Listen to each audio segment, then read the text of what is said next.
Good evening. Detectives from the St. James Police and the Major Investigations Division earlier today launched investigations at a house in Roehampton district for clues in the fatal shooting of a 15-year-old girl and a 25-year-old man early this morning. Now, it is reported that shortly after 2 a.m., Tony Ann Reed and O'Shane Spence, otherwise called Private, were asleep in bed when men armed with high-powered guns kicked open a back door to the house. The men then entered the house and sprayed Reed and Spence, who were said to be in a relationship, with bullets, killing them on the spot. The attackers then fled. Investigators at the scene indicated that Spence had been under law enforcement's radar for some time, noting that he had been picked up for questioning on numerous occasions. Tony Ann's father explained that he is saddened to know that his daughter died in this manner. Well, my name is Albert Reed, Tony Ann's father. What I feel away right now, I don't know, I can't explain how I feel, I can't express how I feel. My feelings right now, I know I lose my daughter, I come find me this way. For how long he missing, he run me gone. And at this morning, I find me this way. I can't feel, I'm not comfortable, I don't feel good, but you don't know, God knows best. In other news from St. James, police in Mount Salem seized an INTRATEC 9mm pistol and 11 rounds of ammunition while on duty on CRESCENT in Rose Heights today. Reports coming into our news center are that at approximately 6 a.m., law enforcement officers were on mobile patrol when they observed a man throwing an object over a fence onto a premises before he ran. A search of the premises was carried out and the firearm with the ammunition was found. Investigations are ongoing. In other news tonight, Deputy Prime Minister and Minister of National Security Dr. HORACE CHANG participated in pilot testing of the electronic traffic ticketing system devices with the Jamaica Constabulary Force JCF earlier today. Here is Colleen May with the details. The Ministry of National Security, in partnership with the Private Sector Organization of Jamaica PSOJ, launched the pilot testing of the electronic traffic ticketing system devices with the Jamaica Constabulary Force JCF earlier today. Deputy Prime Minister and Minister of National Security Dr. HORACE CHANG, who participated in the pilot testing, said that this system allows officers to conduct immediate checks of all aspects of breaches of the law by motorists. I expect this to have a major impact on how our roadway is viewed, as drivers realize they'll be held accountable. This morning we're here to see the officers working, and one of the motorists was stopped for a seatbelt operation. When they went and checked, he was outstanding 530 tickets. So the system allows the officer to check immediately all aspects of possible breach of the law and that machine. If the car license is bogus, if the driver's license is bogus, the outstanding tickets, the person of interest, the car is a car of interest, all that will come up within seconds. So the officer has in his hands access to all the data required to get his duty done. Also clear that the police officers are doing that with the electronic system. There's less charges of misdemeanor. If an officer uses discretion in a paper-based system, here something is wrong. Once it goes in, it's into the system. And of course, by the get to court, the warrants can be issued on time. And with a guarantee that there's no overlapping. When we started out, we had to clear some 240,000 backlog of tickets in the court system. So the system is one that I expect will have major impact on public order on our roadways. Dr. Chang also explained that in another 9 months, the system will reach its full impact. So I expect, I give the system about 9 months to have full impact on the public, and all of us here will see a different driving down Redwood Road in the morning time. And the officers are applying it very well, I think, and the entire system for managing road traffic problems, that effective ecosystem will be here in place in this water. The system works off a Android system and the Android smartphone. So, but we are going at a pace to ensure we get it done properly. As I say, give us another 9 months to see full impact, and in a short while, within a year or so, the entire police force will be able to access the system. Police Commissioner Major General Anthony Anderson said that this is part of the JCF's efforts in modernizing the force. A little while, not a long while, the written traffic ticket book is going to be a thing of the past. And that's just part of the overall modernization of the JCF. You know, this is one of the things that we had set as a target. It's taken, we got a couple of delays, but ultimately we're back on track with the whole program of modernization, and this is a key element of it. Public order is and public safety, critical aspect of what we do, and as the Minister said, it impacts overall crime and crime figures when you have order. So what this does for our officers is give them information at their fingertips. They know who they're talking to, they know that vehicle, they know whether your license is good or not, they know whether your insurance has expired, they know if you have outstanding tickets, they know many things about the people who they are interacting with. And that's a key component of effective modern law enforcement information at the fingertips of officers. Well, remember, we're in a pilot. The purpose of the pilot is to use it and see if there are any bugs in the system, see if there are any things that can be upgraded or made better in some way, and just how easy it is, how user-friendly it is for the officer, how the public reacts to it. So we're gathering data now on its use. But for the most part, it seems to be functioning very well. Keith Duncan, president of the PSOJ, in his remarks explained that this partnership with the government is to help restore public order. 2 to 3 years ago, because there was an outcry publicly about public order, we decided we could either make a big statement and cost everybody, or we could go and collaborate with the ministry. So we went in and we had a conversation with Dr. Chang, Minister of National Security at that point in time, and he outlined the plans going forward to replace a dysfunctional traffic management system with a functional integrated traffic management system. We are very impressed that we have been able to get here. We wanted to get here sooner, but we are here. This is because we have political will and the commitment of the Ministry of National Security and the Jamaica Constabulary Force to get this done. It shows that we can get things done in Jamaica if we make up our minds. Public order is important to how people feel about their country. When they drive on the road, they need to feel good about how people are following the rules. Jamaicans follow the rules abroad. They will follow the rules here in Jamaica once you have the systems in place, so they can feel comfortable, yes, that I will be held accountable for my actions and pay consequences if they do so. But we had a broken down system that did not allow for that. A constable attached to the Road Safety Traffic Enforcement Division said that the electronic system now in use has made it easier than the manual paper-written traffic ticketing system. Well, we find it very easy to use in comparison to the traditional method of issuing tickets or the books. With this system, once we log in, we can just enter the driver's license number or the registration plate number, and automatically all the details would just pop up respectively for each.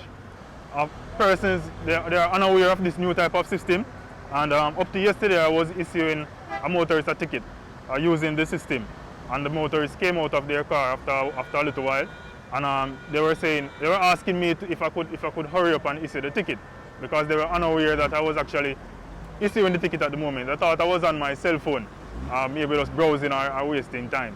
So when I informed the motorists that I was actually issuing the ticket, and they were very surprised.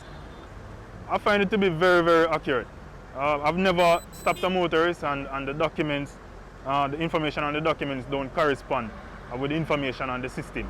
I find it to be a plus, a big advantage. The time, it saves time in issuing tickets, and it's less cumbersome to use, standing with a traffic ticket book in your hand. Sometimes that can hamper you, in doing certain things. But it is very good. It's very easy to use. I like it. Dr. Lucian Jones, Vice Chairman of the National Road Safety Council, explains that whatever can be done to reduce road fatalities is needed. In road safety, we say there's no silver bullet. But certainly in terms of this particular project, when you combine this new system with an effective ticketing system generally, When you combine that with the merit point system and the advent of a new Road Traffic Act, you have a very effective deterrent system. Over 400 people died last year, exactly 483. That's a huge number of people. Whatever we can do to make a dent in the second leading cause of violent death in Jamaica, 483 on the roads, over 1,300 murders, it will make a huge difference. So we have been working closely with Minister Chang, and I want to publicly congratulate this minister for pushing for the system to be in place. Because once you have an effective deterrent system, once you adopt the safe systems, which the Prime Minister, our chairman, has adopted, safe roads, safe speeds, safe vehicles, safe road users, this system will guarantee to a certain extent you have safe road users. Reporting for Mello TV News, I'm Colleen May. Thank you, Colleen, for that report. And we go now to tonight's COVID-19 update, where Jamaica has recorded 1,207 additional COVID-19 infections, pushing the total of cases now to 106,379. Of the new cases, 740 are females and 467 are males, ranging in age from 10 days to 97 years.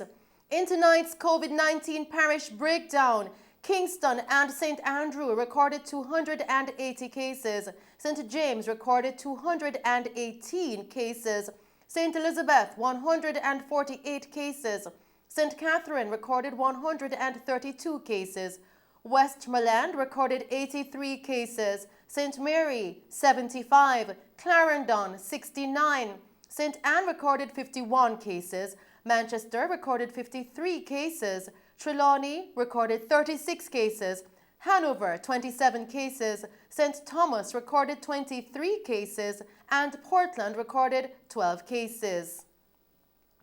In the meantime, 4 additional deaths have been recorded, increasing the total of fatalities to 2,506.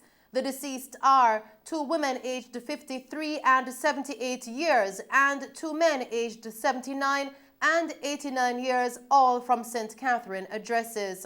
In the meantime, there were 76 additional recoveries, increasing the total of recovered persons now to 66,751.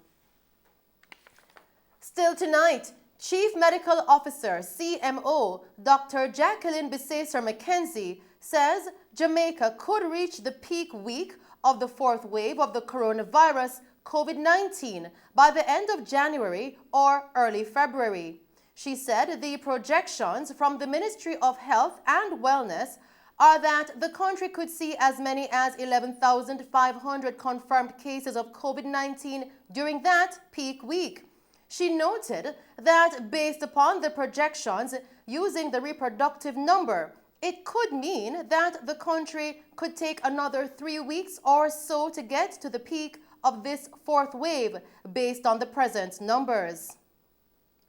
Now, Bissaser-McKenzie, who was addressing a press conference, noted further that as the number of confirmed cases increase, the number of deaths could also increase in the region of 200 to 300 in that peak week. She said hospital occupancy due to COVID-19 is also expected to see a continued rise, noting that the number of occupied beds could go way above the 1,200 figure in the 3rd surge and could go up to almost 2,500 persons on beds. The CMO said another emerging trend is the increase in the number of children in hospitals as a result of illness from the virus.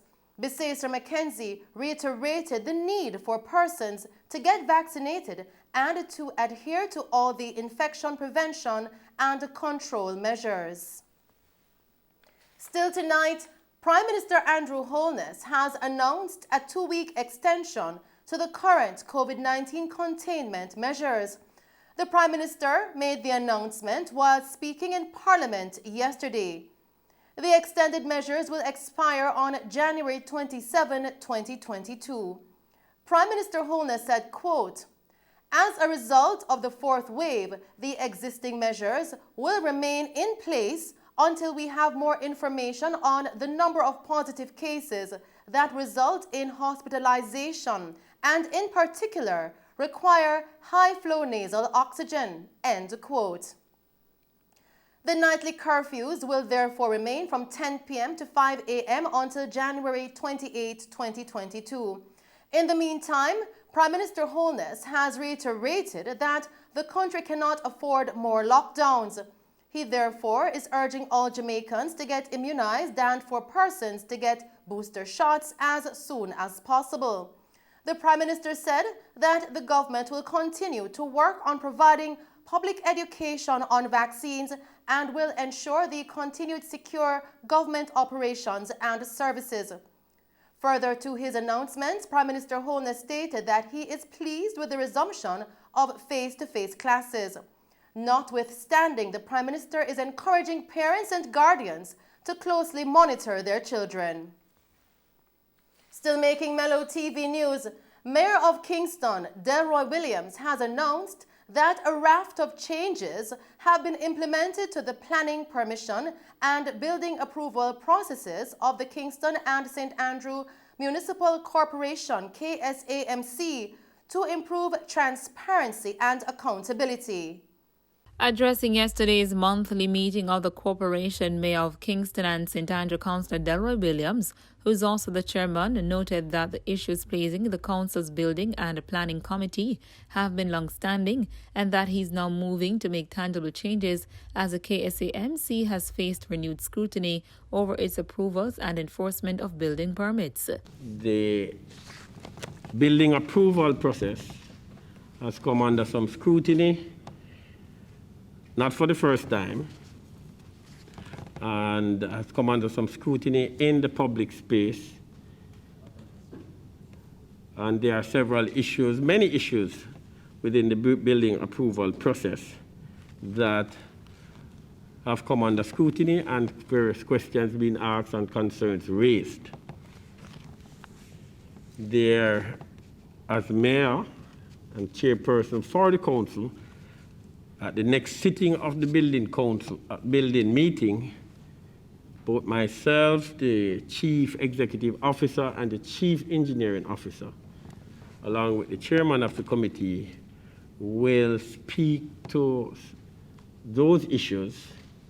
We'll entertain dialogue at that sitting, and we'll have conversations, and we'll also outline at that sitting several of the administrative changes that have already taken place and that are to be put in place to make the building approval process and the planning permission process far more transparent, accountable, and efficient.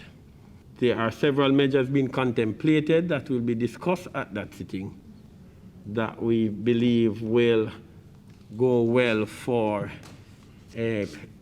greater efficiencies and transparency and accountability. Mayor Williams explained that the municipal corporation is determined to find solutions to a sector that is critical to the city's economy.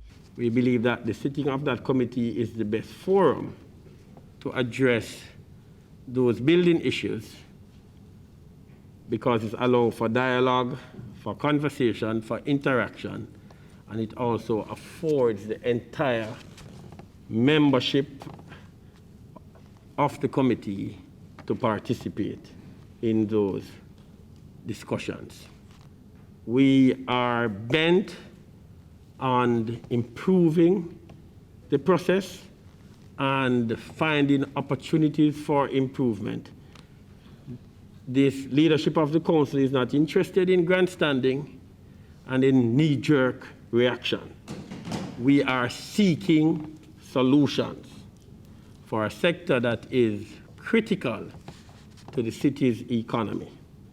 And therefore, that sitting of the committee, we will outline all the steps taken, and we will invite comments, and we will have dialogue, and we will accept and review and discuss all recommendations and suggestions coming from the entire membership of the building committee. He further said that he seeks assistance from Prime Minister Andrew Holness in resolving the issues with the building approval process. I have also want to take this opportunity to notify the Council that I have written several letters concerning the building approval process.